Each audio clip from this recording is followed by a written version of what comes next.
Notes on jokes. And one more time. Can you say that again, please? Say it again, please. Okay.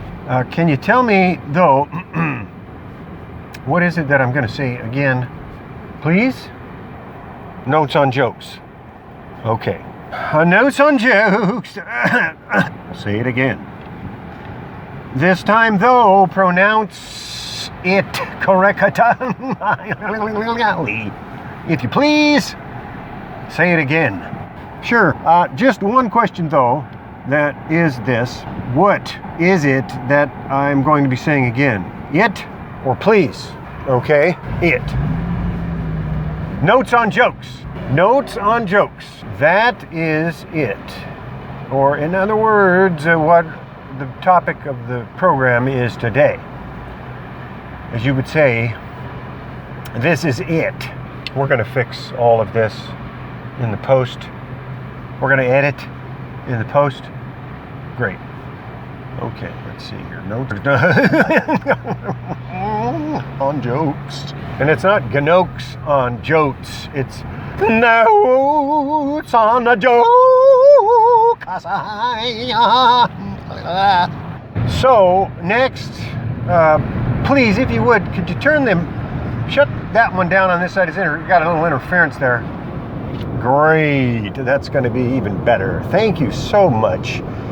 And now, how about a little music, please? Great.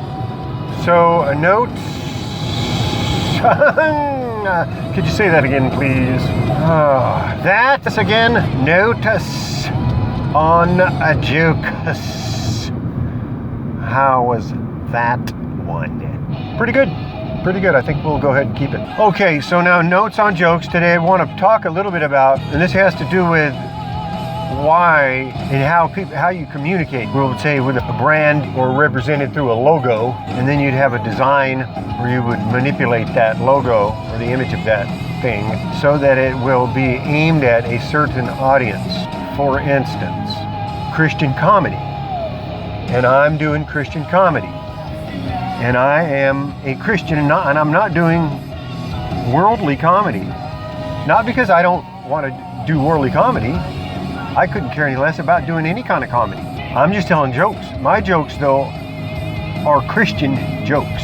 100% based on the Bible, the Christian Bible. And I just don't do worldly jokes. And it's not that I'm better than anyone or not better than anyone or less than anyone. I just don't do worldly jokes. I do Christian jokes. And call them, or those, label them however you want to label them. You can call it clean comedy. Some people might classify it as rated R. But you can't, I just don't do worldly comedy. So somebody said to me the other day, I said, well, who's looking for a comedian? Is anybody here looking for a comedian? And he said, well, who's doing comedy? I said, me. I said, I'm a comedian. I'm a Christian comedian. He said, yeah? Give me your best one-liner. Tell me a joke right now. Give me your best one-liner. Well, first of all, I thought, well, what do you mean? He said, yeah, tell me a joke. Make me laugh. Give me your best one-liner. I said,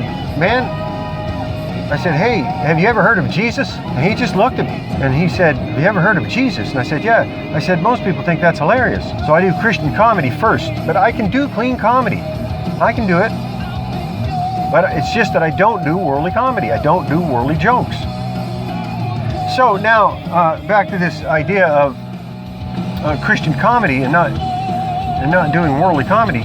And the reason for that is because I'm a Christian. And as a Christian, it's my job to do Christian things. And so I'm doing Christian jokes because I'm a Christian comedian. Now, if I was a worldly comedian, or if I was a comedian of the world, then I would do worldly comedy. Also, or should I say, we could say also. Now, what's funny depends on the audience, completely, 100%. If the audience thinks something is funny, that they will be thinking in their minds to demonstrate that to their own self, each of them, as individuals, each one at their own pace and in their own way, and also in their own time, as a matter of fact.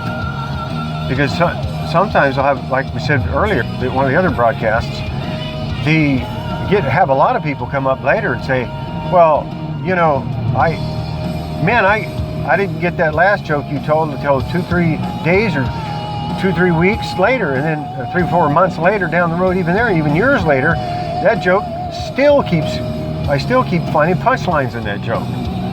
And that's the way it is, because this is a different kind of comedy. And this is the reason why, one of them, that I don't do worldly comedy. And as a Christian comedian, the ways that you can tell a joke and the punchlines that you can get from just one joke are almost limitless. When you're talking about Christians, comedy, jokes, that is, you know, Christians' jokes. So now, but we're doing, think about it, Christians, and you got Christians and then you got jokes. So think about it, you put those two together and you got Christians' jokes.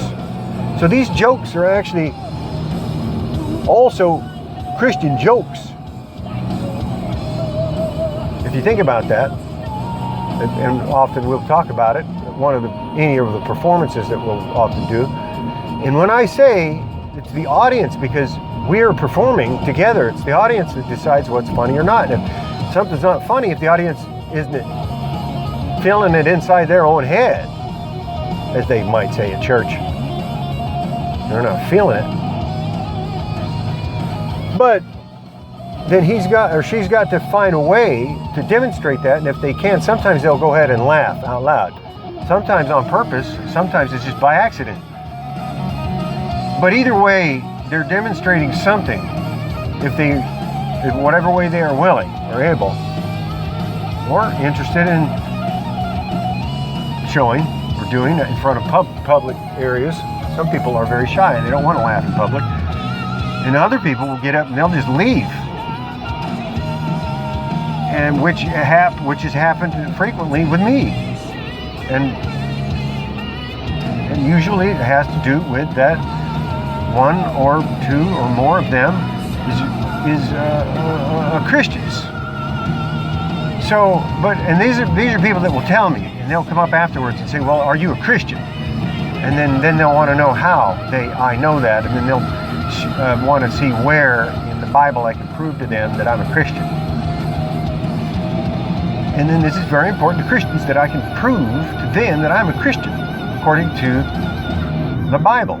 And so that's the reason why I make it my mission to preach the gospel to Christians. So, but if an audience member thinks it's funny, sometimes they will laugh out loud. And then if a couple of different audience members, say one in this part of the room and another one on the other side, they'll start laughing together, and then little by little, more and more, gradually, sometimes spontaneously, all at once, there will be laughter throughout the room. Well, this is called that they got the joke, in that it was aimed at whoever got it. And so they got it. Like you aimed or sent a letter to someone. You can call it a message.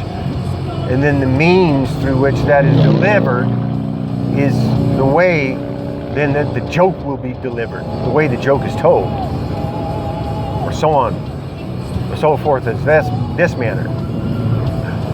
So, but you have to have an audience, otherwise you're not going to have a joke that's funny or not funny. And then of course, these are Christian jokes. These jokes are aimed at Christians, designed, of course, to be accessible by all ages and all people and peoples, regardless of your age, gender, political party affiliation, religious preference, zip code, or whatever. Or some people like to say, what have you.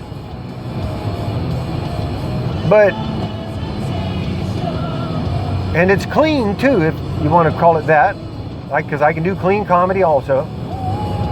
But it's always going to be 100% Christian. So if you're looking for any of those, or any of that, this is it. Credit music, Striper. Name of album unknown.